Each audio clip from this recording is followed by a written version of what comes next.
The coming weeks and months look to be busy and contentious for lawmakers in Washington.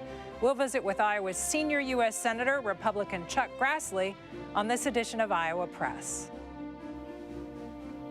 Funding for Iowa Press was provided by Friends, the Iowa PBS Foundation, the Associated General Contractors of Iowa, the public's partner in building Iowa's highway, bridge, and municipal utility infrastructure. Elite Casino Resorts is rooted in Iowa. Elite was founded 30 years ago in Dubuque and owned by 1,200 Iowans from more than 45 counties. With resorts in Riverside, Davenport, and Larchwood, Iowa, Elite is committed to the communities we serve. Across Iowa, hundreds of neighborhood banks strive to serve their communities, provide jobs, and help local businesses. Iowa banks are proud to back the life you build. Learn more at iowabankers.com.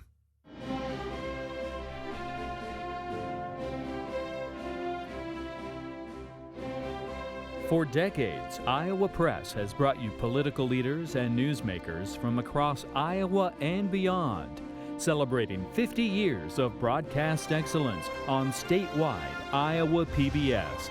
This is the Friday, September 15th edition of Iowa Press. Here is Kay Henderson.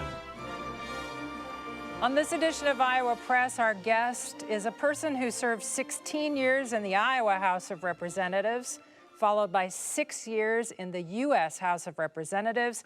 He's been a United States Senator representing Iowa since 1981. Senator Chuck Grassley, welcome back to Iowa Press. And thank you for all that history.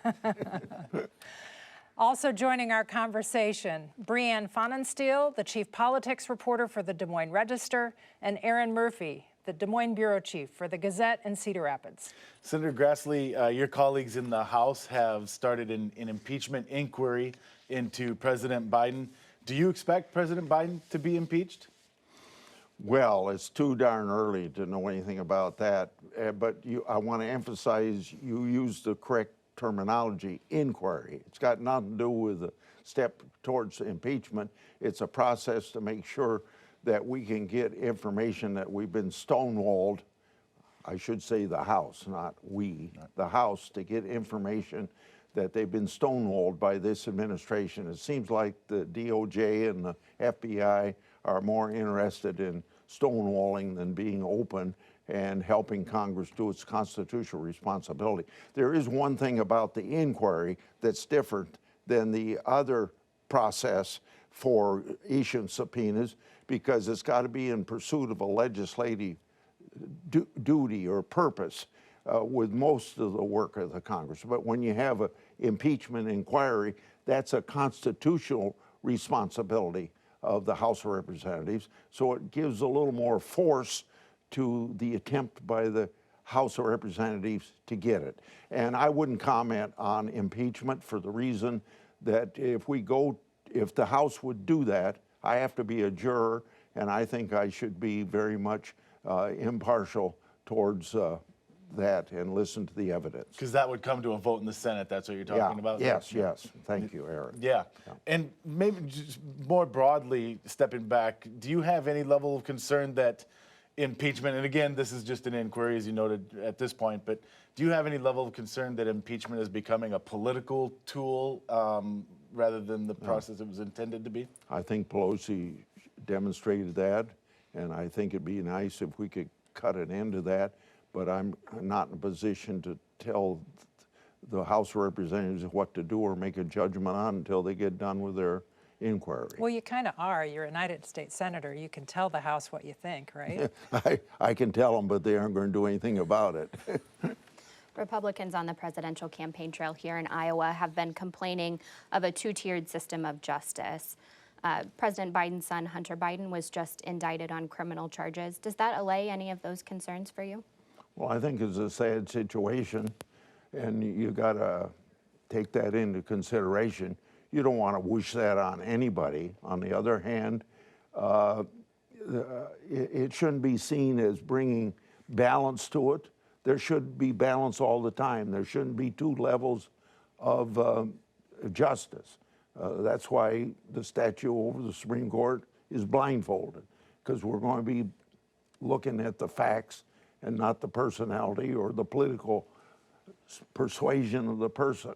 And I think I hear that concern all the time from Iowans, but I don't want to see Hunter Biden being charged as he was just because Republicans have been complaining about charges against Trump. That's not the way we should look at it. But I think we've had for 8 or so years in the Department of Justice and the FBI too much political bias. And I think you're going to find more of that as this inquiry moves forward, because we haven't talked to the, when I say we, in this case it'll be the House of Representatives, have not talked to the individual FBI agents that should be following up on these reports that you get and suspicions you get. When we interview about 15 or 20 of those, I think you'll find more political bias. That's an assumption on my part. Senator, you have some of your fellow Republicans who have suggested defunding the FBI. You have one presidential candidate who's saying dissolve the FBI. Are Republicans the law and order party still? Anybody that takes that position is stupid for saying it. We've got to have an FBI. And secondly, as Republicans, because you made a good point about Republicans saying this, for the last 3 or 4 years, we've been making fun of the Democrats wanting to defund the police. It's the same thing. You can't defund. We don't want to defund the police. You can't defund the FBI. Turning to some pressing Senate business, there's about 2 weeks that Congress has to get together its spending plans, put together a budget.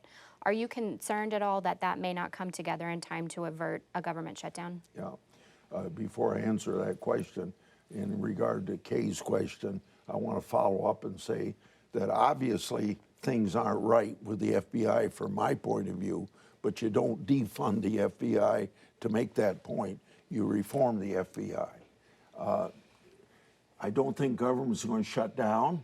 It costs money to shut the government down. It costs money to open up the government. Government's a service to the people of this country. And you can't be a service if you aren't operating.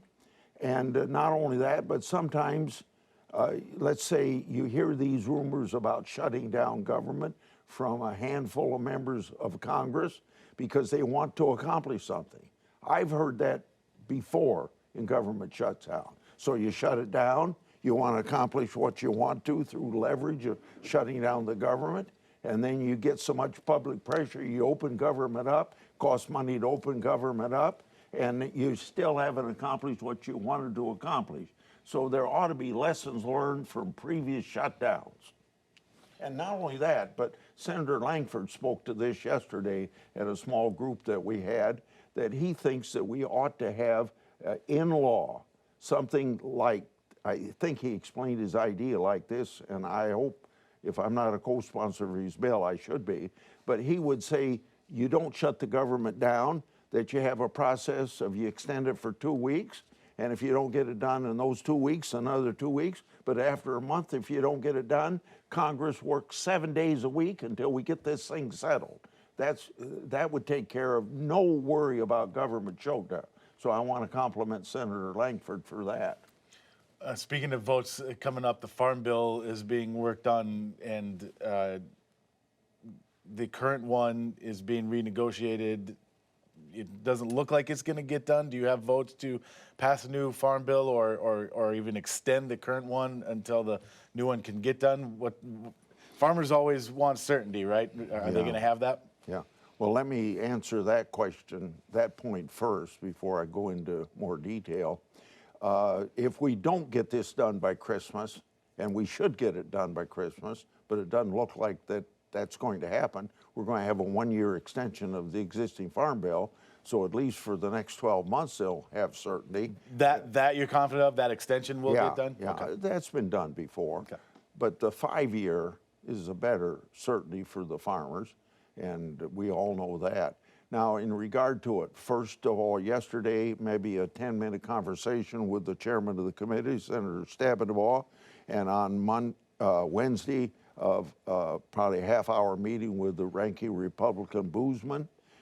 It seems like there's some things at the highest level for those two to work out that aren't getting settled, and they deal with money spent on certain programs.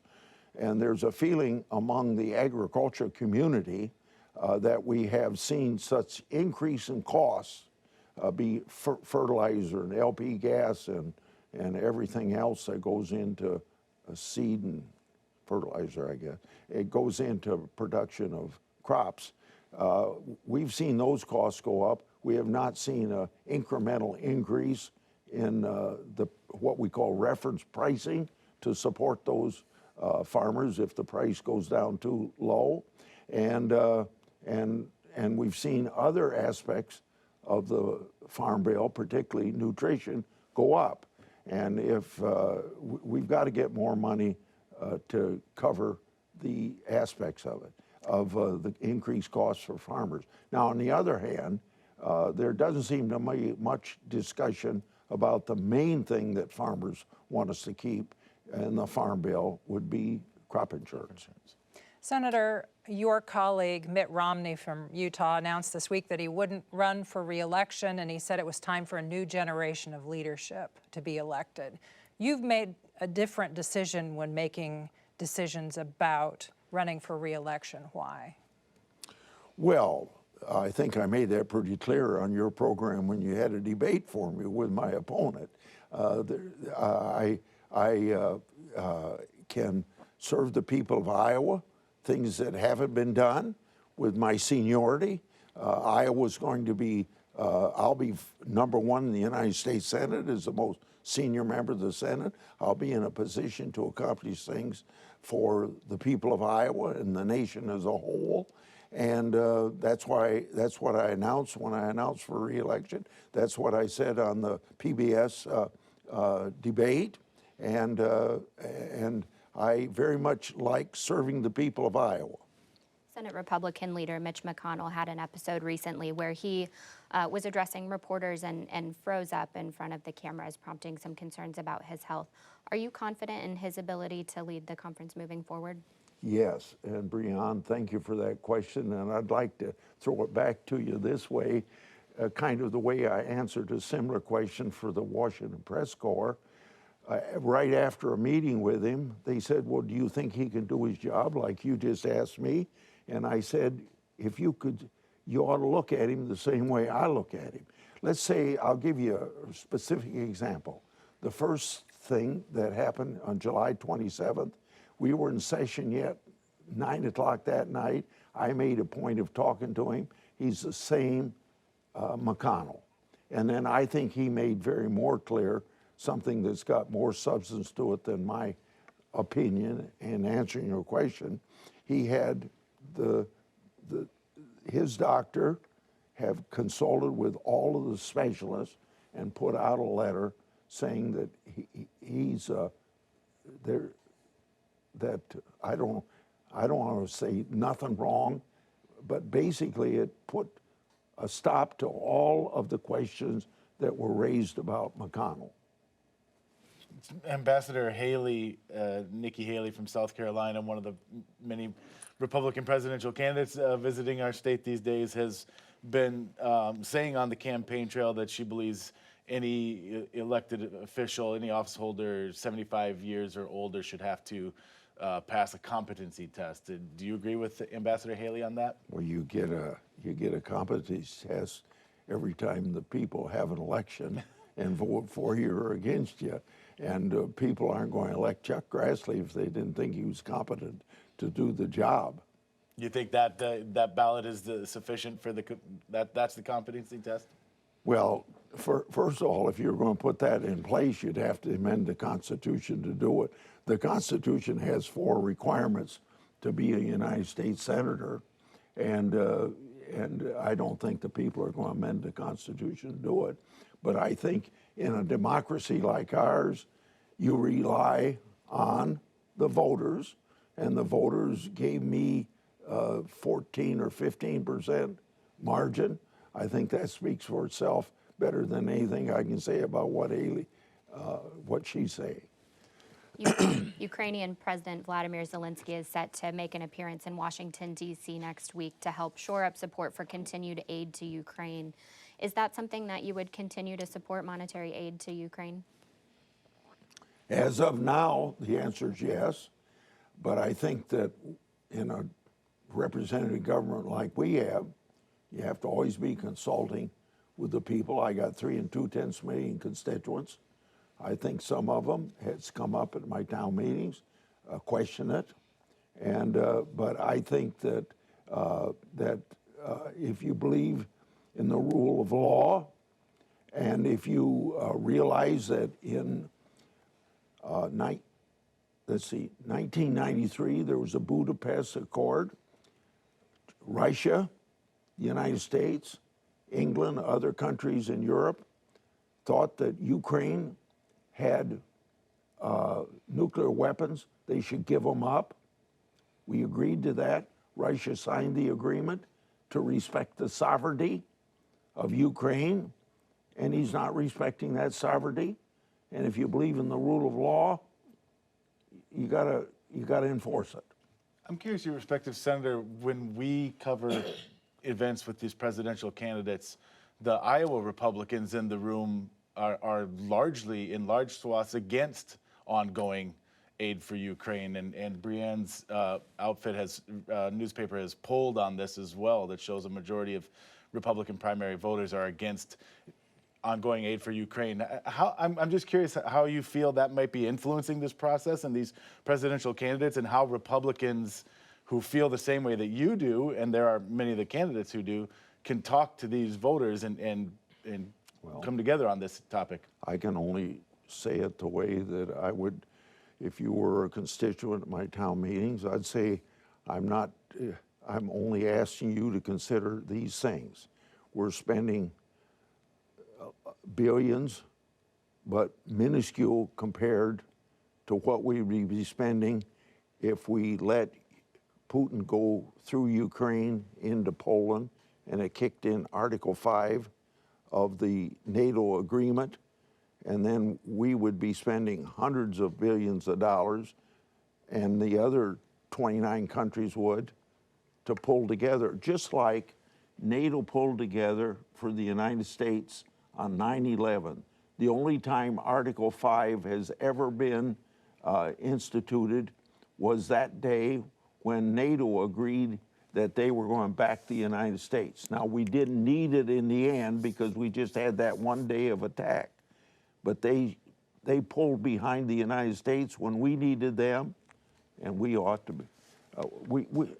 In other words, we either got to abide by the NATO agreement or get out of it. And I haven't had Iowans tell me we ought to get out of the NATO agreement.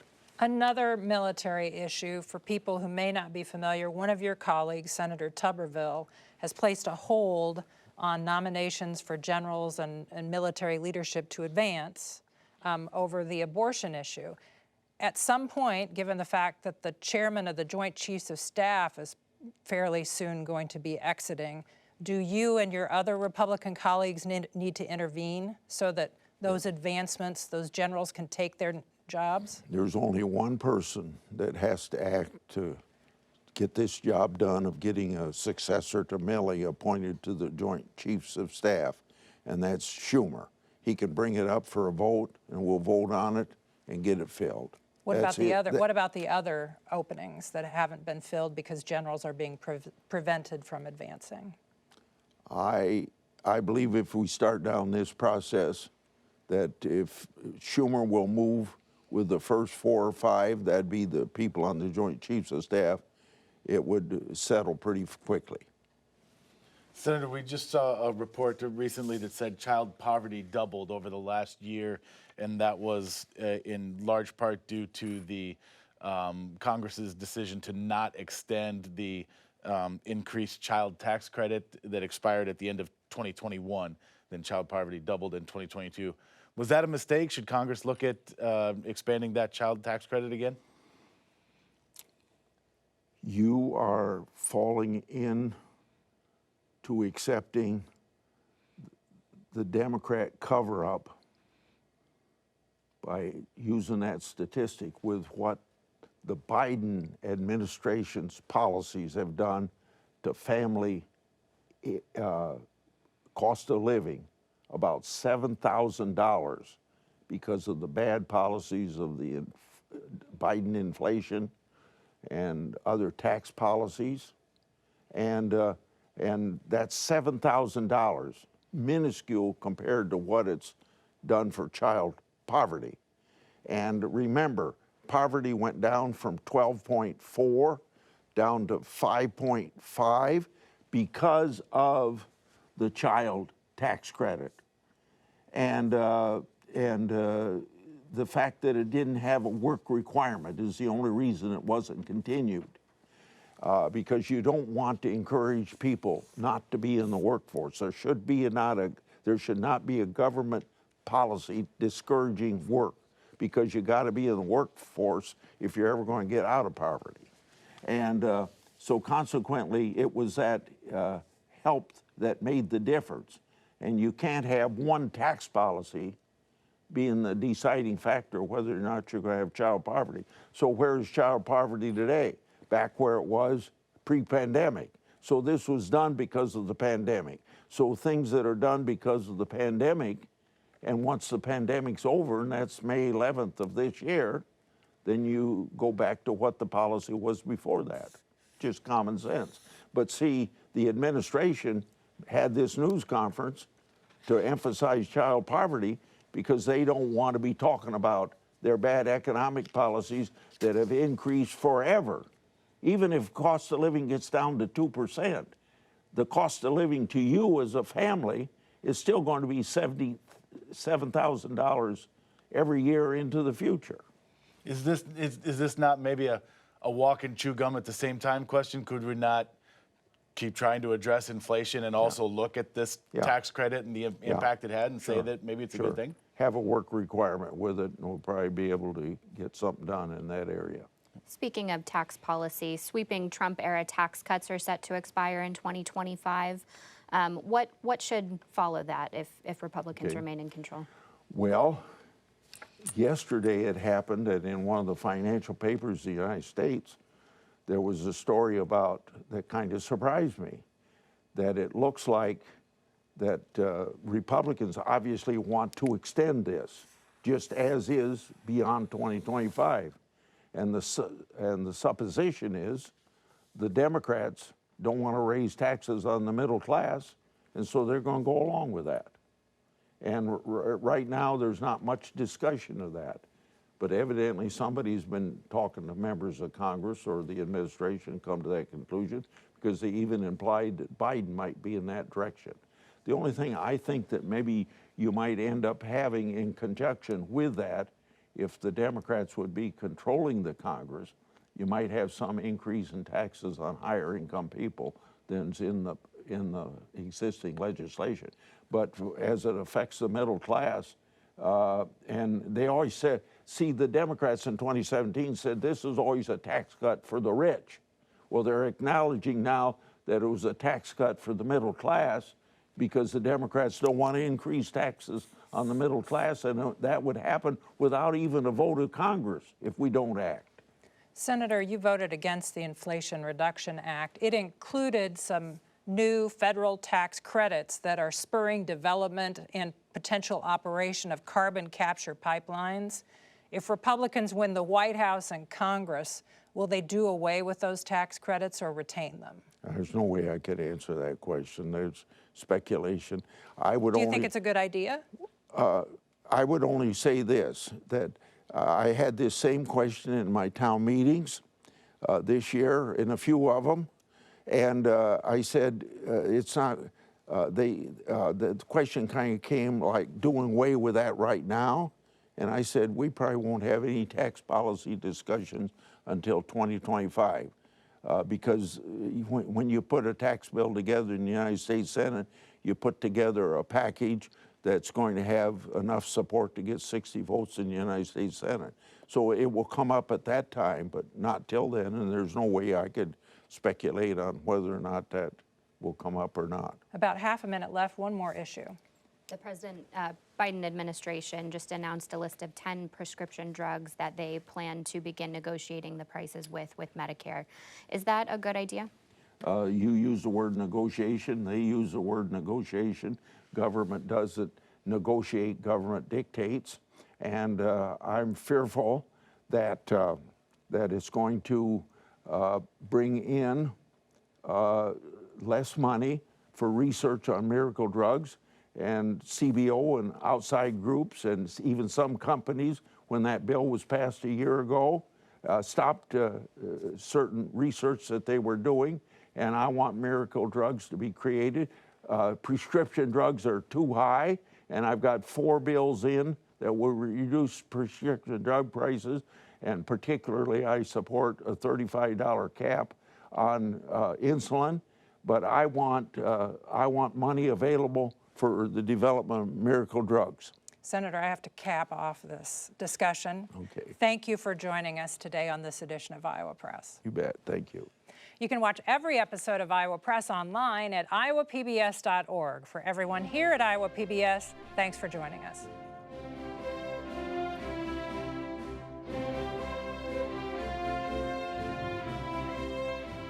Funding for Iowa Press was provided by Friends, the Iowa PBS Foundation. The Associated General Contractors of Iowa, the public's partner in building Iowa's highway, bridge, and municipal utility infrastructure. Elite Casino Resorts is rooted in Iowa. Elite's 1,600 employees are our company's greatest asset. A family-run business, Elite supports volunteerism, encourages promotions from within, and shares profits with our employees. Across Iowa, hundreds of neighborhood banks strive to serve their communities, provide jobs, and help local businesses. Iowa banks are proud to back the life you build. Learn more at iowabankers.com.